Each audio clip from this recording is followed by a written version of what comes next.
Baik, mohon izin Ibu mempresentasikan hasil UTS saya terkait dengan analisis implementasi Good Corporate Governance pada perusahaan publik Indonesia, studi kasus PT Telkom Indonesia. Pembahasannya ada pendahuluan, asesmen teori, profil perusahaan, pembahasan, serta penutup. Yang pertama, latar belakang. Dilatar belakangi karena di Indonesia itu penerapan GCG tidak hanya menjadi tuntutan regulasi, tetapi juga kebutuhan strategis untuk meningkatkan daya saing dan keberlanjutan usaha. Pedomannya ada KNKG, yaitu Komite Nasional Kebijakan Governance, serta OECD Principles of Corporate Governance. Nah, PT Telkom sendiri dipilih sebagai objek studi karena merupakan salah satu perusahaan telekomunikasi terbesar di Indonesia yang berstatus sebagai BUMN sekaligus tercatat di Bursa Efek Indonesia. Adapun tujuan penelitian ini atau tujuan pemilihan studi kasus ini adalah untuk menganalisis penerapan Good Corporate Governance pada PT Telkom Indonesia berdasarkan prinsip-prinsip KNKG dan OECD, mengevaluasi struktur kepemilikan dan tata kelola perusahaan, mengidentifikasi peran serta komposisi Dewan Komisaris, Direksi, Komite Audit, serta memberikan penilaian kritis terhadap efektivitas penerapan BCG di perusahaan. Kemudian ini adalah landasan teorinya. Landasan teorinya itu yang pertama adalah konsep Good Corporate Governance, yang dimana Good Corporate Governance ini eh, sebagai sistem yang mengarahkan dan mengendalikan perusahaan dikenalkan pada tahun 1992. Nah, kemudian OECD ini memaknai sebagai serangkaian hubungan antara manajemen, dewan pemegang saham, dan pemangku kepentingan lainnya yang menyediakan struktur penetapan tujuan perusahaan serta sarana pencapaian dan pemantauannya. Nah, kalau KNKG sendiri mendefinisikan GCG ini sebagai pola hubungan, sistem, dan proses yang digunakan organ perusahaan untuk memberi nilai tambah berkesinambungan bagi pemegang saham dengan tetap memperhatikan pemangku kepentingan lain dan yang berdasarkan pada etika serta peraturan. Nah, ini kalau implementasi di Telkom, kalau prinsip tadi ada transparansi, akuntabilitas, responsibilitas, independensi, dan fairness. Kalau prinsip OECD ada disclosure, responsibility of the board, stakeholder rights, board independence. Nah, ini kalau implementasi di Telkomnya, transparansi ada laporan tahunan, ada CARE, Form 20F, dan lain sebagainya. Nah, kemudian untuk profil perusahaan ini adalah PT Telkom Indonesia, yang dimana statusnya adalah perusahaan terbuka atau TBK, kemudian tahun berdirinya 18 November 1891, kemudian bidang usahanya jasa layanan teknologi informasi dan komunikasi serta jaringan telekomunikasi, kemudian untuk kepemilikan sahamnya sendiri adalah pemerintah, itu melalui PT Danantara Aset Manajemen, jenis sahamnya seri A Dwi Warna, dan seri B dengan presentasi 52,09%, kemudian masyarakat atau publik seri B dengan presentasi 47,91%.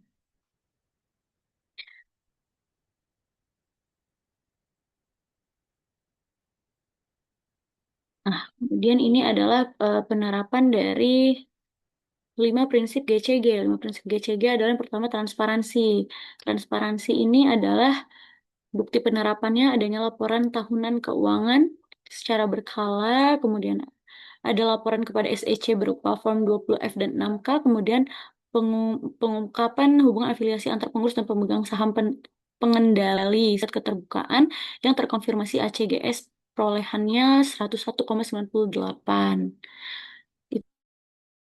Itu berarti atau yang terbaik. Nah, kemudian ada akuntabilitas. Akuntabilitas ini tampak dari pemisahan fungsi yang tegas antara Dewan Komisaris dan Direksi yang masing-masing dilengkapi dengan pedoman kerja. Nah, kemudian ada pertanggungjawaban. Pertanggungjawaban ini Telkom mendasarkan tata kelolanya pada UU nomor 40 tahun 2007, regulasi OJK dan ketentuan BUMN. Kemudian ada juga independensi. Independensi ini dari 8 anggota Dewan Komisaris, 4 diantaranya berstatus komisaris independen sehingga proporsinya 50% jauh di atas ketentuan, yaitu minimal 30%. Kemudian kewajaran dan kesetaraan. Telkom ini menetapkan status saham, menetapkan asas atas saham itu satu suara untuk saham seri B, menyelenggarakan RUPS, dan lain sebagainya. Nah, kemudian kalau berdasarkan OECD, yang pertama itu ada hak pemegang saham.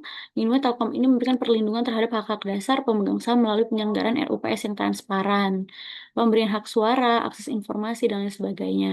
Nah, kemudian ada perlakuan yang adil bagi pemegang saham.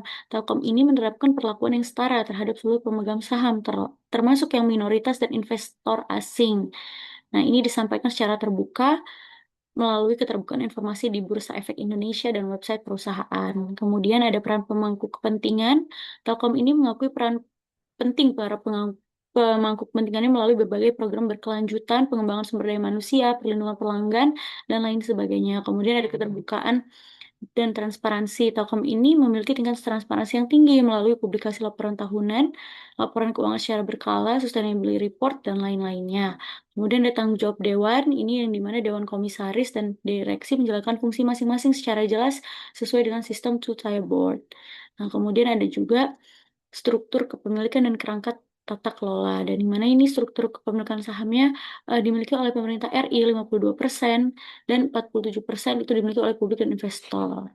Nah, kemudian kerangka tata kelolanya ada RUPS, Dewan Komisaris, Direksi, kemudian ada juga komite pendukung di bawah Dewan Komisaris. Nah, untuk dari perspektif GCG sendiri, keberadaan pemerintah ini sebagai pemegang saham pengendali memberikan stabilitas dan dukungan terhadap keberlangsungan usaha perusahaan. Namun, perusahaan juga tetap perlu menjaga kesinambungan antara kepentingan pemegang saham pengendali dan pemegang saham minoritas agar prinsip kewajaran dan yang setara itu dapat terlaksana dengan baik. Kemudian ada juga perlindungan hak pemegang saham yang dimana Telkom ini memberikan kesempatan yang setara bagi pemegang saham untuk berpartisipasi dalam pengambilan keputusan melalui RUPS. Kemudian dari sisi manfaat ekonomi, Telkom ini juga menunjukkan komitmennya dalam melindungi kepentingan investor melalui kebijakan dividen yang konsisten. Nah, misalnya untuk tahun buku 2025, RUPS ini menyetujui pembagian dividen tunai sekitar 21,9 triliun rupiah serta program pembelian kembali saham buyback sebesar 4 triliun rupiah. Nah, kebijakan ini mencerminkan upaya perusahaan untuk memberikan nilai tambah bagi pemegang saham. Kemudian ada juga Telkom ini eh, tercatat di Bursa Efek Indonesia, menyebabkan perusahaan berada di bawah pengawasan dua otoritas pasar modal sekaligus dan juga NYSE. Nah, kemudian ini ada Dewan Komisaris dan Dewan Komisaris, Direksi dan Komite Audit. Kalau Dewan Komisaris itu perannya adalah melakukan pengawasan terhadap kebijakan. Kemudian kalau direksi bertanggung jawab terhadap pengurusan operasional perusahaan sehari-hari. Nah, kemudian Dewan Komisaris ini terdiri dari 8 orang dengan 4 komisaris independen. Kemudian Dewan Komisaris ini dibantu oleh beberapa komite audit, nominasi, remunerasi, serta komite evaluasi dan monitoring perencanaan risiko. Di antara komite tersebut, komite audit ini memiliki peran yang sangat penting karena bertugas menelaah laporan keuangan, mengawasi efektivitas sistem pengendalian internal, dan lain sebagainya. Nah, ada juga komite audit yang diketuai oleh komisaris independen yang beranggotakan pihak-pihak independen yang memiliki kompetensi di bidang akuntansi, keuangan, audit, manajemen, risiko, dan hukum. Direksi-direksi ini bertanggung jawab penuh atas pengurusan perusahaan untuk kepentingan perseroan, termasuk menyusun rencana kerja dan melaksanakan strategi transformasi. Nah, ini adalah susunan Dewan Komisaris Telkom dan susunan Direksi Telkom yang sudah saya rangkum dalam infografis. Keberadaan Dewan Komisaris, Direksi, dan Komite ini menunjukkan bahwa Telkom telah memiliki struktur tata kelola yang memadai untuk mendukung penerapan good governance, corporate governance. Nah, ini pencapaian ASEAN Corporate Governance atau ECGS yang diterima oleh PT Telkom. Nah, PT Telkom ini eh, memperoleh skor ASEAN sebesar 101,98 dan berada pada level 5 pada tahun 2025. Nah, pencapaian ini menunjukkan bahwa praktik GCG di Telkom ini sudah memenuhi standar regional ASEAN dan sejalan dengan prinsip OECD Corporate Governance.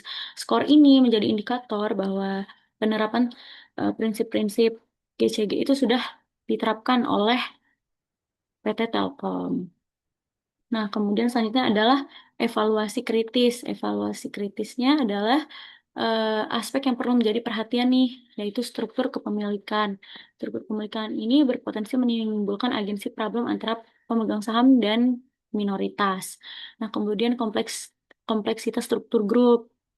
Nah, ini juga menjadi perhatian khusus, frekuensi perubahan pengurus yang eh, relatif sering. Ini juga mempengaruhi kesinambungan kebijakan, kemudian tantangan tata kelola digital, yang dimana ada resiko baru terkait keamanan cyber, AI, kemudian ada kebijakan dividen dan investasi yang pembagian dividen ini relatif besar sehingga perlu dijaga kesinambungannya. Nah, kemudian ada kekuatan dan kelemahannya. Kalau kelemahannya itu pergantian pengurus yang relatif sering, kekuatannya ada ACGS yang tinggi, kemudian kalau kelemahannya risiko intervensi pemegang saham pengendali, kompleksitas grup perusahaan yang masih tinggi, tantangan, dan lain sebagainya. Nah, ini sudah saya rangkum dalam infografis.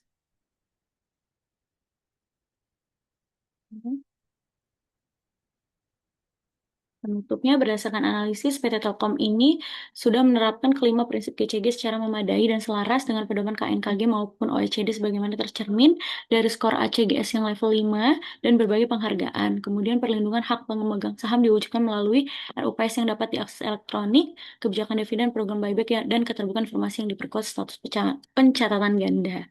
Baik, cukup sekian presentasi dari saya. Terima kasih. Wassalamualaikum warahmatullahi wabarakatuh.